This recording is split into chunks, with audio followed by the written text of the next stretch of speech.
Hello there, welcome back to my channel. Now, as I mentioned in my last video, I've been buying a few bits and pieces here and there.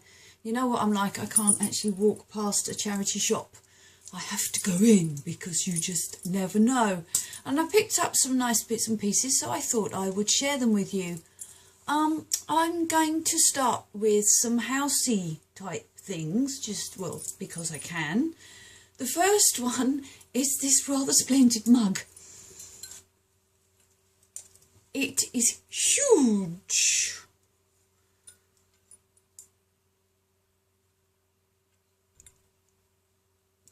I think it's probably a pint, if not a pint and a half. It's absolutely massive.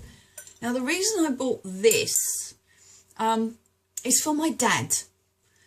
Now, if you're familiar with the film Lock, Stock and Two Smoking Barrels, you will recognise the character called Barry the Baptist. Well, that's my dad. I mean, it isn't. You know, my dad is not the actor, but the character of Barry the Baptist is very much my dad. Yeah. My dad's lived in Plymouth for 30 years.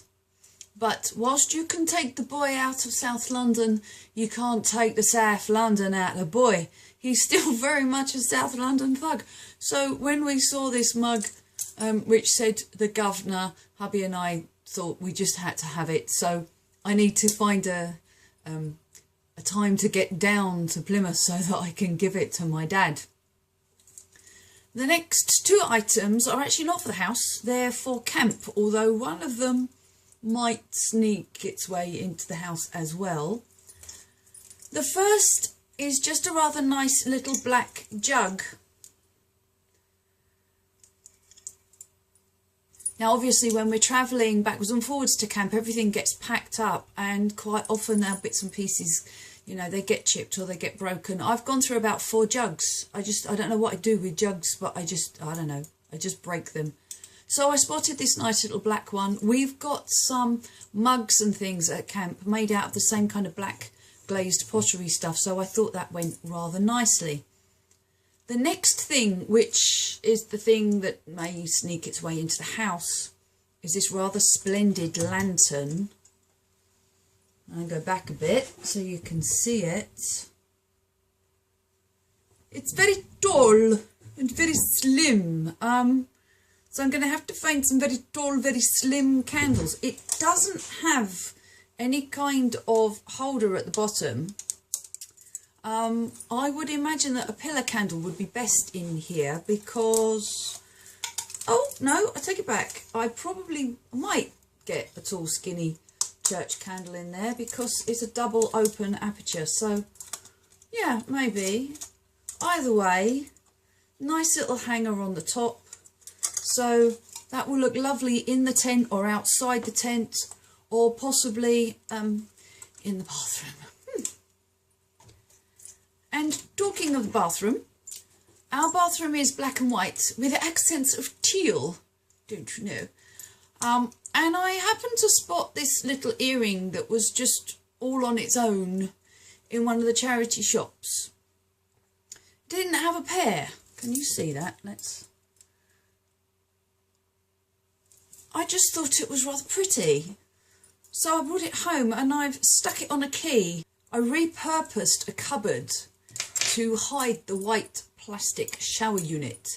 And that's the key for that cupboard. It doesn't serve any other function than purely decorative, but hey, it looks nice, so I had it.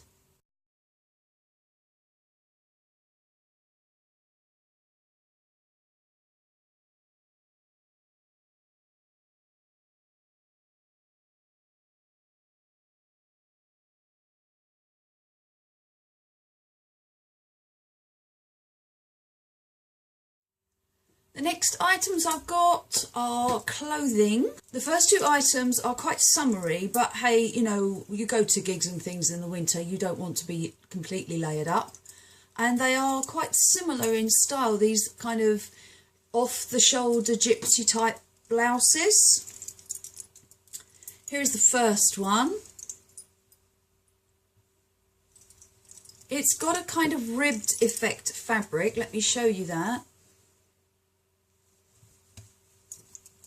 And it has little buttons down the front. It's got a little kind of peplum flowy bit at the bottom, which, because of my rather peculiar shape, just kind of sticks out and doesn't do a great deal for me. But you know me, I like my wide belts and my waist cinches, so it looks absolutely fine when I wear it underneath one of those.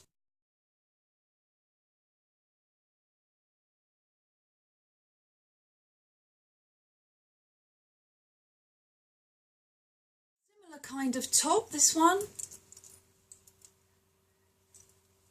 Little bits of lace inset into the fabric, nice light cotton. This one has quite a deep elasticated waistband.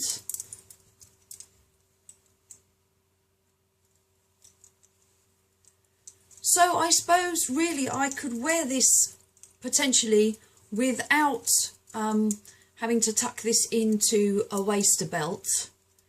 I confess I've not tried this one on yet. Both of these tops are a size 12, which I'm kind of not anymore, but I do like the blousing that you get when you wear these kinds of tops with a waist belt. You get the nice loose fabric on the top. It gives the impression of a slightly larger bosom, which we like. I just think it's a nice flattering shape to have the wider top with the narrow waist and then coming out again at the hips.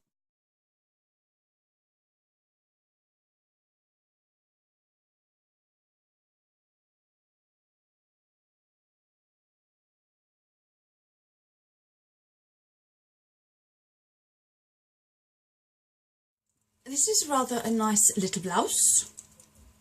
It's an embroidered kind of netting or mesh type thing. Has lace down the princess seams on the front. And little lace trim on both the edge of the sleeves and on the top of the collar, little mandarin collar. As you can see, it's quite see-through. It's rather risque, don't you know? I will probably wear this with a little camisole underneath it. I'm not one for exposing my brassiere, thank you very much. The only problem with this top is this little floofy peplum dewy at the bottom. Again, because of my rather peculiar shape, it just sticks out quite weird. But again, tucked in to a nice wide belt, and that should cover it.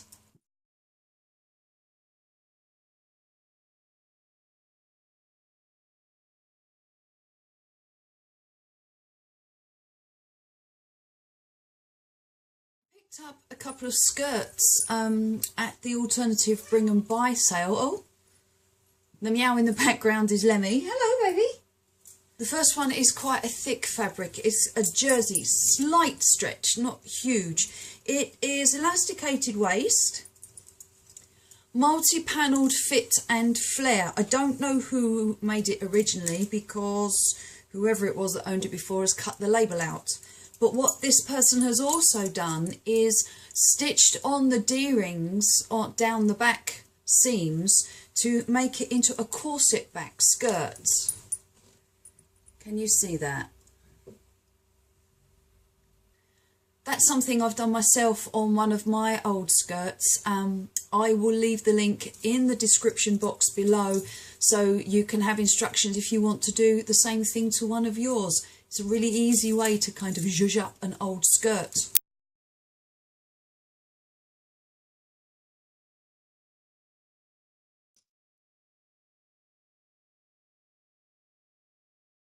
This second skirt is probably one of my favourite buys. It has quite a deep drop waist,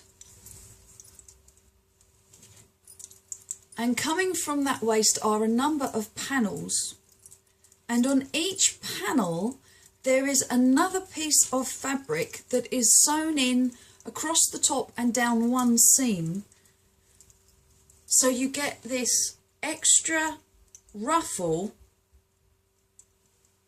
over the top of the skirt, and every seam has got one of these extra ruffles in. It gives it so much movement. It's so pretty. It has got machine embroidery on it as well. Can you see that?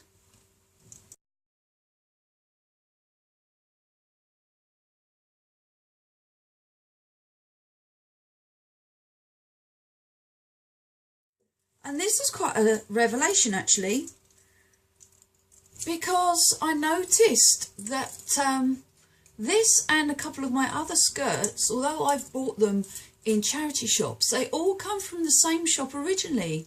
They're all per una skirts. Marks and Sparks. Who'd have thunk, eh? So this definitely my favourite skirt. Last but by no means least, I've got a couple of new items as well to show you. Now on my Instagram feed, I have been getting this picture coming up rather a lot.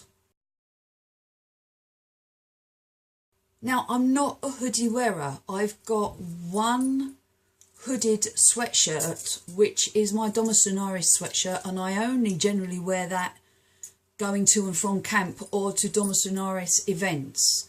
I don't wear hoods generally. I've got plenty of hoods on my medieval kit, but I tend to not actually wear hooded clothes on in my day-to-day life. But I really like the look of this particular hoodie because I like the asymmetric hem. I just like the look of it. I thought it was a little bit different. I followed the link from Instagram onto the website and was horrified at the price of these things. So I jumped onto eBay and found one on eBay from China for 15 quid. It took about 3 or 4 weeks to get here, but you know, the postage was free, so yeah, whatever. When I got it, I was slightly disappointed that it's quite thin material.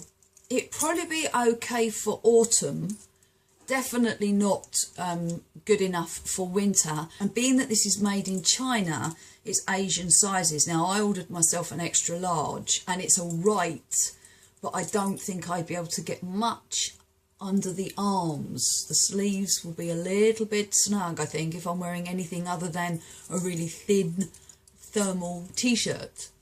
So what I've done is buy myself 2 meters of extra wide sweatshirt material, and I'm going to use this as a pattern to make myself a nice one for the winter in a more heavyweight proper sweatshirt material.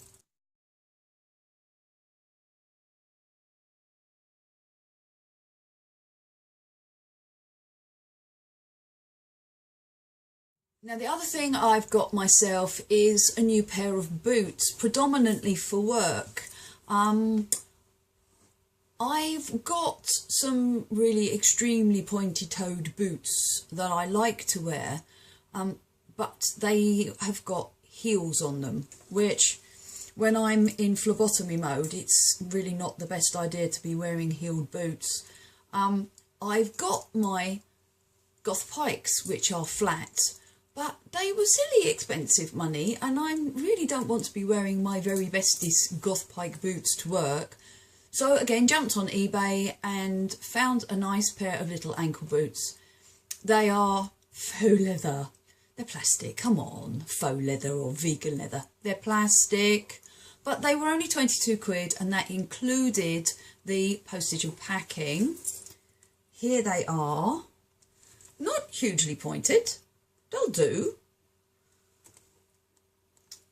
but they're very comfortable, and for 22 quid they will do me for work. They will save me messing up my lovely Goth Pikes, and also they'll save me putting my heel through the lino in the phlebotomy clinic room, so they're not too bad.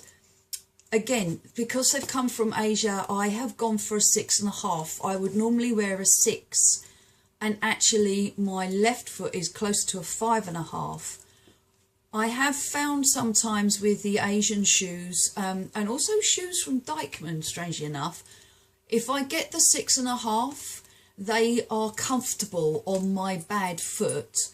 The my left foot, my good foot, it will kind of rattle around a little bit, but at least with a pair of boots I can just put an inner sole in them, and that should take up some of the slack. And it also means that in winter I can get on a nice pair of socks to keep my feet extra warm. So that's my little haul, my little bijou haulette. I hope you enjoyed that. It is quite mild here in the UK at the moment, but winter is coming, to coin a phrase from a well-known television programme. If you want any tips or advice on how to goth up your winter wardrobe, or how to winterify your goth wardrobe, I'll leave the link to my video about that down in the description box below. We are mid-October at the moment, which means that Samhain, or Halloween, is soon to be upon us. So that may be a good excuse for another witchy waffle. Who knows? Anyway, whatever I end up doing next, I look forward to seeing you then. In the meantime, take care. Bye.